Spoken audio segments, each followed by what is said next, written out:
Welcome to Never Rewrite. I'm Isaac Askew. And I'm Jeffrey Sherman. And today we're going to be discussing the difference between what the customer wants and the customer's spec.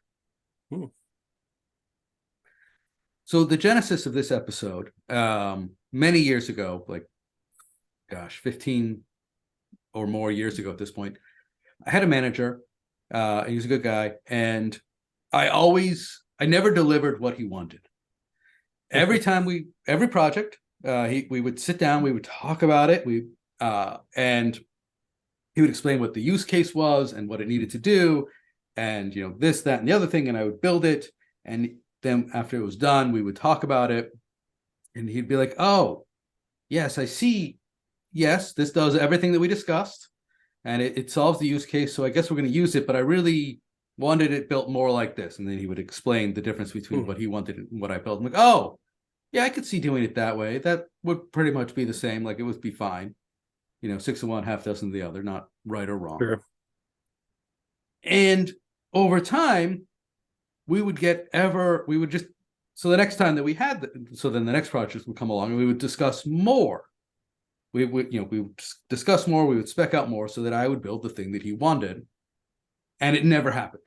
No matter how granular or complete the specs that we were building amongst each other, I never built what he wanted. I built something that matched the spec. I built something that worked and solved the business case. So it was okay, but it was never what he wanted.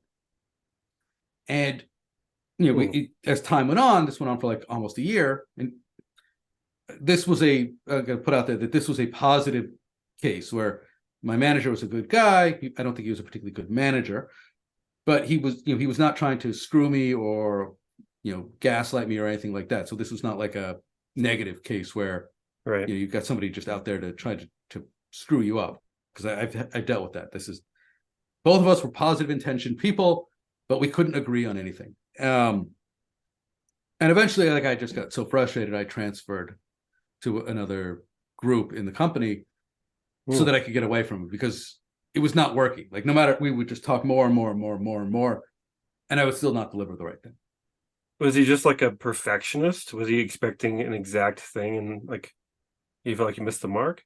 Because it seems kind of weird to be so picky if if you're delivering exactly what he's asking for, but maybe just doesn't have, maybe he has trouble delegating and letting somebody else get it done their way. Yes, that was the fundamental case of, because it didn't matter. The difference between what I wrote and what he wanted didn't really matter. Yeah. In this case, he was a manager who was also expected to be writing code. So part of why he cared was that his code had to interact with my code. Oh, okay. Yeah, I guess that helps. But his code was not fundamentally, it was stylistically different. But even when I tried to copy what he was thinking stylistically, I never got close. And there's a lot of lessons to be learned in that. Just to start off, in retrospect, this is a very waterfall thing that we were doing. We would create a spec, and then I would build the thing, and then when I was done, we would go back and discuss. Right, so we weren't iterating. I wasn't building a little bit, discussing with him. Oh, yeah, I see.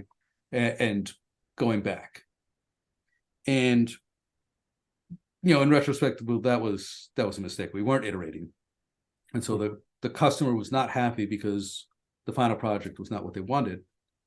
But the other thing that it occurs to me, it is the difference between what was in the spec, like what we had agreed to, and what they actually wanted. And this goes back to, there's a whole body of literature by Deming and other quality people. So we're talking industrial factory stuff about how no spec can ever be perfect enough that you can never write down a spec perfectly enough that you can then swap out and commoditize the labor. So when it comes to Deming and these other things, he's talking about car companies, where it's like, oh, well, I need aluminum, and if you're working with one vendor and you've got this relationship that you build up over time, they know that this aluminum that you need is for making fenders. And because it's for fenders, they're going to ship you, long rectangular pieces so that it's easier for you to stamp them into fenders. Whereas if you just order I need aluminum of this quality and I need this much from some random guy who can deliver it cheaper, well, you might get cubes. And now you have to spend time reworking to cut your cubes into rectangles so that you can then stamp them into fenders. Got it. So with Deming and sort of the whole just-in-time, the Japanese philosophy of working with your vendors, the idea was if you're working with your vendors, you've got this positive reinforcement cycle going, even if somebody else could match the spec and do it cheaper, it wouldn't ever be worth it because of all the things that nobody knows to write into the spec. But your vendor, because you're working closely with them, they know, and they're doing for you. And so keeping the same vendors and keeping that same working processes together will reduce the amount of rework needed. Mm-hmm.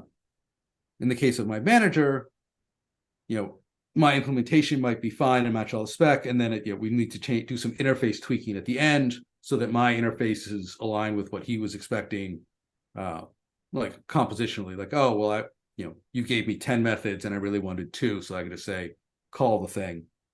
I'm like, oh yeah, that's easy enough to fix. I've got all the methods. I'll just make a super method that composes them the way you expected. Mm-hmm. But it was rework, right? And when you're talking quality, when you're talking speed, rework is the real killer.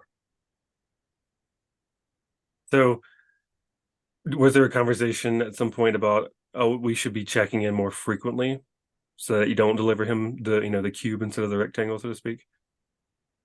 No, in retrospect, we should have, but I was much younger, and like I said, I don't think he was a very good manager. Well, at the time, he wasn't a very good manager. It's been 15 years. He's probably gotten a lot better. Well, what about any other conversations where you're like, hey, every single time I come to you, you seem to say like the specs are right, but every time I come back, you have a little bit of a revision or a complaint. Like there's never any like I'm frustrated conversations with him other than you just booking it. No. So we talked. So that's why every time we had a new project, the spec cycle got bigger because we would talk more fully. We would talk through edge cases. We would talk through like we had the wrong solution. We kept going back to, oh, well, if only we communicated more up front, if only we were more waterfall, we would have fewer problems. And that never worked. There was no amount of let's build the spec up front that ever got us over our hump. But we kept going back to it, which I'll put down as we were both much younger and earlier in our careers, and thus not as good at these things. Got it.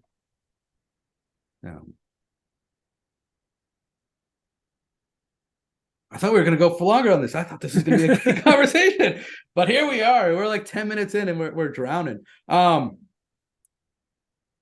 Maybe this is a short episode. It could be.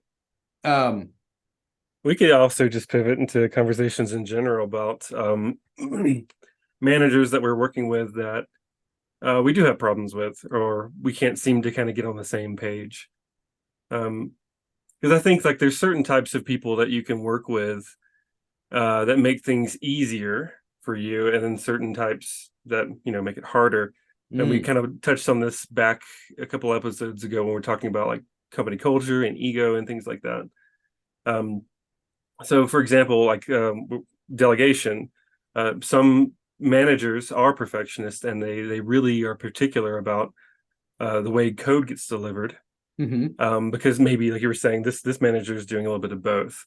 They're managing and coding. And so when you're still in the game of coding, so to speak, you have opinions, you want things done the right way. And if you're a perfectionist about it, you can spend infinite amount of time in code review, getting things just right, being nitpicky about it. And then furthermore, if you're not very good at delegating and trusting people underneath you to get the job done, that can compound that. And I think on top of that, also understanding the context of what you're building so you don't have to have the cube rectangle kind of conversation, because you're already ahead of that. You know why you're building it too, so you can kind of have that built-in context. I think in general, if I explain why I'm building something to somebody to the point where they know, oh, this is what I need to deliver, and it's not just spec. Some people will take a spec and just run with it. Oh, I have to build this thing. Okay, bye. And then they come back to you and it's like, okay, that technically works, but it's not going to be scalable, or it's not going to solve this other problem. Remember, a customer is using it for X, Y, and Z, and they go, oh, I was just building it because these were the instructions, like a Lego manual, not realizing how people are going to play with the Legos, that kind of thing. And I think that also can help bridge that gap. Yes, I loved what you said about some managers make it easy and some managers make it hard, because that is definitely a truism. Well, that's definitely been true in my experience. Like, even whether there's positive intent or negative intent, some managers just are very difficult to work with because they know what they want and they want you to build it.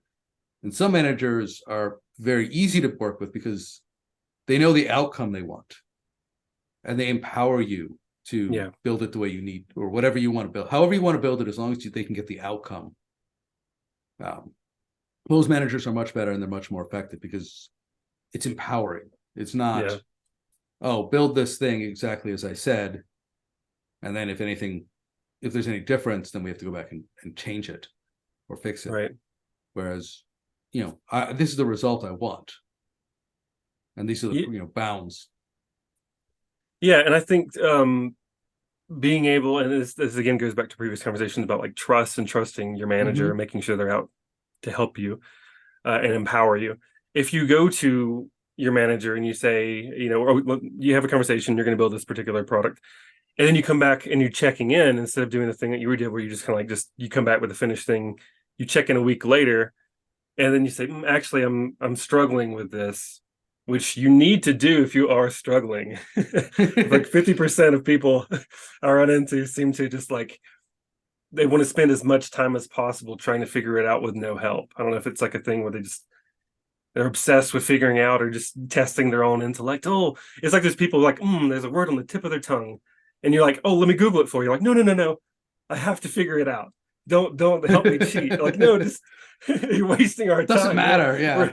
Just look it up. Some people want to do that with code. They don't want help. They just give me just a little bit. I know I can figure it out myself. It's fine, but like it's a team effort. You let other people help you. It's not like you just trying to figure out the Zelda puzzle by yourself, that kind of thing. It's with early career developers, one thing I've learned to say often is, when they probably don't get it, like, okay, go spend half an hour on this, and then I'm going to check in and we'll see where you are. And don't even give them the option of being like, if you have, spend half an hour, and if you have trouble, come back to me. Because a lot of them will still spend 2-3 hours and then come ask you questions. Like, I'm going to check in on you in 30 minutes and see how they're doing. Because if they're doing great. You just check in. They say, hey, 30 minutes. How you doing? Show me. Great. Moving along. So it gives you a great way to be checking in and not being like, oh, well, let me see. I don't know if you can handle this. If you set up like, I'm going to check in 30 minutes, whether you're doing great or not. Right. Yeah, and then like from there, maybe given a bit more space, because I know like frequent check-ins can also be a bit burdensome. Can I interrupt you? But then there's also the opposite problem. Instead of the perfectionist manager that's not good at delegating and he's like really nitpicky, the other one is the aloof manager, right? Who knows they have a job to do and knows generally there are people on a team that they should do it, but they don't really know effective ways to empower people. They're like, oh, you're having trouble with this. Maybe just spend more time researching, instead of, oh, well, talk to, Jane Doe over here. She's actually has a ton of experience in that area. Let me connect you with her. Then you guys can work together on it. Or they just don't check in with you at all until it's supposed to be delivered. And 3 weeks in, you've been struggling the entire time and they're expecting it to be done. They're surprised that you're not done with it yet. And they have zero context, or just don't. Yeah, the folks who just don't even have one-on-ones or even touch base with you at all. I've had many of them over the years, where they're just like, hey, here's work. Yeah. I'll be back in a month to pick it up. It's just like, It's just way too abstract. Yeah. yeah, And plus that's that feels almost disrespectful to me because like pretty much every good team I've been on has had a manager that checks in weekly. If the manager disappears or is constantly rescheduling one-on-ones to the point like, maybe once a month you see them, generally speaking, you're not going to be on the same page because you're going to lose track. And it's not even like a communication thing per se. It's just like every now and then when you're sailing a ship, you need that slight bit of course correction. You're generally going mhm. north or whatever, but you're getting a little bit off, and you need that check-in. And otherwise, you're way off from that slight little change of direction. Um, yeah, Yes, I've had many managers over the years who just didn't ever. That's very well, not like big when you're at a big company. Those are the kinds of things you have where you're just like, I remember I went 6 months and I didn't know who my manager was. yeah, I got work from the PM, and nobody else ever talked. yeah. We, And yeah. again, like I was saying earlier, it feels like like with the rescheduling the one-on-ones, it feels like Mhm. a disrespect kind of thing because it's like you don't have time to guide me in my career. I mean, like your career is made up and composed of each of these weeks. Over time, it's Mhm. a big thing. So if you're not getting direction, you're not learning, and you're not growing, and someone's just like, go do this thing.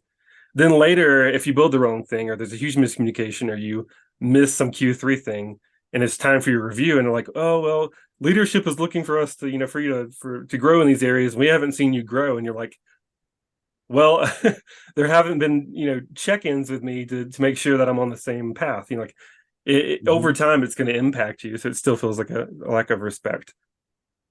Yes, very much. Well, yeah, it's just a complete lack of interest in somebody's career, and Yeah, yeah, disrespect is a good way to put it. Because whether or not you it's are giving them time. intentional. Yeah. Right. Whether or not it's intentional disrespect, it's like passive, implicit disrespect if you can't make time for somebody who's supposed to be reporting to you and needs advice in their career. Like, what do you do? What are you managing? Right. You're just I had no idea from many managers that I've had. It's like, well, yeah. the project manager's managing the project, and you're like just in your office and approving vacation, I guess. Right. So, but yeah, coming back around, I'd say in those cases too, I think I've also younger in my career, I would also be in the same boat where like someone would tell me what to do, and I would probably just go and try to complete it, and Hmm. the check-ins wouldn't be more frequent. Later these days, like I'm actually going back and I'll drag feedback out of somebody. I'm like, uh, my current manager actually is somebody who's like, no news is good news. Mm. And that's fine, but that doesn't tell me very much about like my performance. I kind of like want to, like I'm one of those people who wants to make sure I'm correcting that slight off course if I'm veering one way, and then I just want to. I take pride in my job, so I want to make sure that I'm still delivering value, and I haven't kind of slacked in one area when I was hyper focusing in another Hmm. area. And I know that about myself too. That if somebody gives me a thing to work on, I like zoom, like I zone out and like just or like a zoom into it rather, and try to just finish that thing, and then sometimes lose sight of the bigger picture, and I have to stop myself every now and then and be like, all right, there's other pieces, let's not just get super obsessed about solving my little puzzle here. Let's communicate more. Yeah. So yeah, different management styles for sure. And then I think just as your career progresses, you go and look back and go, oh, that was the problem I had with that one manager. Oh, they weren't checking in enough with, or I wasn't honest enough with them and just saying, "Hey, I'm struggling," because I was scared that I would look bad, that kind Yeah. of thing. Yeah, Have you ever been in a situation, and this, I've spent many years at like big banks, so this has happened to me a few times, where you just feel entirely adrift? Like you've got these vague projects with no real delivery dates, and you're just sort of working, but mostly not. Um, and you can be just adrift for months at a time where you're like, yeah, I got, did 30 minutes of actual coding today, and yeah. most of it. I think I haven't had a particular. I can't point to a particular moment in time. I just know that a couple of companies ago, I had 10 managers across 4 years. Mm. And when you have managers swap that much, you do kind of feel adrift. Like you feel like your work is going to be at the whims of the next person who's coming in soon. And you almost feel like your work's meaningless. So like, oh, work on this. Oh, by the way, your manager's going to be leaving the company. You have anyone coming in. And you're like, and you see it happen so frequently, and your work change complete directions so frequently. Mhm. You're like, do I work on this thing? Will it actually be delivered? If I Because deliver it, will it be used? yeah, is it actually useful, or is this person who comes in to the company who just got onboarded real quick, do they understand completely, the context of what we're building and why? Do they have enough information to tell me this is valuable to build?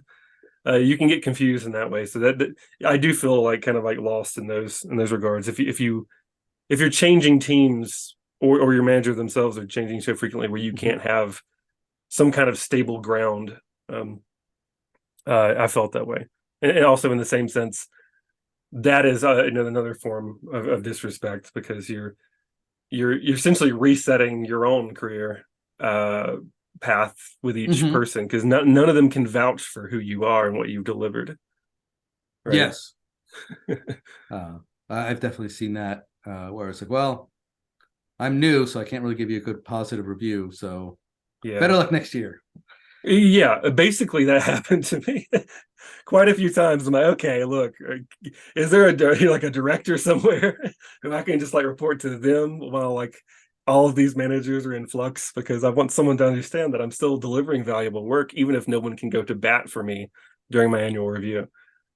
Yeah. Have you had the flip where you deliver work and it never gets into production for whatever reason? That when I was at the large, corporations, enterprisey stuff, it was fairly common that we would deliver work Hmm. to spec, and it would Right. turn out not to be actually useful, and so they just wouldn't release it, or they'd release it, but it wouldn't make it. Nobody would ever use it, and so you'd be 6 months worth of work, and it had no impact at all to the company because nobody ever used it. Did you Well, ever have that yes, experience? on our shared experience for Nozomi, I technically, but I think some of the Yes. other stuff I was working on, I think there was a lot of like test coverage work that got discarded. Hmm. um yeah, a lot of actually just deleted tests, that really annoyed me at some point. I worked really hard on trying to keep things upgraded, and I work towards making sure we're staying on like major versions of stuff. But a lot of times I would just be like, you're taking too long on that thing, we need you to work on this feature instead, and just leave this thing in an old deprecated version until it becomes a bigger problem. Yeah. And those don't feel very good, but sometimes you can, like, I think I complain about them, but I think sometimes in retrospect, when I think Mhm. about other things that were happening at the company at the same time, I'm like, that was probably a decent decision to pull me off that. Because like I said, I can get really obsessed with some things. And someone says, you gotta upgrade this. I'm like, all right. And I'll have whiteboards out. I'm like, we gotta upgrade this thing. And the company climate could change, and then go, oh, the thing he's upgrading, actually, we're moving from that technology anyway, and we have this other big problem. Maybe Chat GPT comes out, and we want to build Mhm. something with Chat GPT that's going to bring us way more value than the thing Isaac's obsessing about right now, which was good at the time, but we need to pivot, that kind of thing. Right. Yeah. Which is why if you deliver more iteratively, you could have locked in some of those gains. Oh, for sure. Yeah. Iterative delivery for everything in your Yes. life, I, including games at the gym. uh, well, gains at the gym are definitely iterative. You You you got to. Yeah. you go and you definitely can't just deliver 6 months worth of workouts in one day. Yeah, well, and this is, I guess we should wrap up sometime Yeah. soon. But the thing I was thinking of is like, for a while, I thought if I just got on the treadmill and just hit the ground running at like my max heart rate, that was good for me. And then later I found out that's not helping nearly as much as like running at a comfortable pace for a longer period of time. And so I Mm. think, conceptually, maybe this is a bad analogy, but a 10-minute sprint is the fast thing that's not doing much for you, whereas the slow delivery over time would be maybe keeping the marathon concept of slowly, helping your body build up your cardio, that kind of thing. But anyway, Yes. That's all I've got on this topic. Yes, it was a rambly one. That's fine. Thanks for listening. I'm Jeffrey Sherman. And I'm Isaac Askew, and this is Never Rewrite.